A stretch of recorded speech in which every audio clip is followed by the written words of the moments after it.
Party పరంగా మాకు అవసరాలు లేదని చెప్పేసి కాంగ్రెస్ పార్టీకి ముందునే చెప్పాము.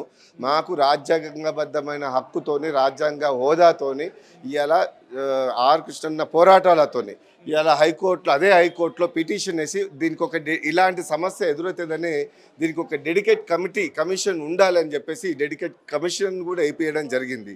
దాని ద్వారా ఆర్డినెన్స్ తీశారు.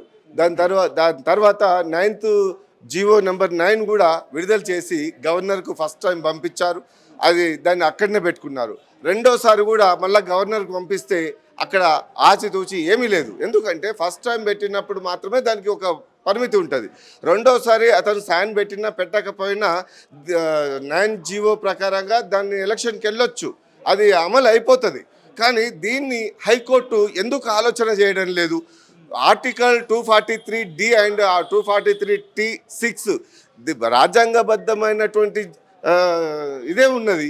ఇంకా ఇప్పుడు ఈఎస్డబ్ల్యూ దీన్ని 50% అంటారు. మేము 50% ఏమన్నా విద్యా ఉద్యోగంలో ఏమని అడుగుతున్నామా? అది 9th షెడ్యూల్లో మేము కేంద్ర ప్రభుత్వాన్ని కొట్లాడతాం. సుప్రీంకోర్టు అండ్ కేంద్ర ప్రభుత్వం ఏమని చెప్పింది?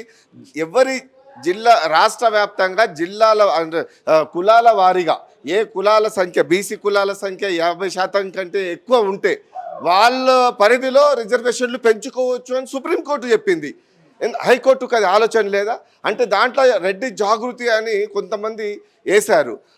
రాష్ట్ర ప్రభుత్వం, ముఖ్యమంత్రి వాళ్ళు ఎవరు వేశారో పిటిషన్ను దాన్ని పిలిపించుకొని మాట్లాడే రైట్స్ ముఖ్యమంత్రి గారికి లేదా? చేత కాదా? అది చెప్పండి. చేత కాకపోతే మా బీసీ సంఘాలు ఒక్కొక్కరు చీపురు కట్టలు పట్టుకొని తరిమి కొట్టడానికి మేము సిద్ధంగా ఉన్నాం.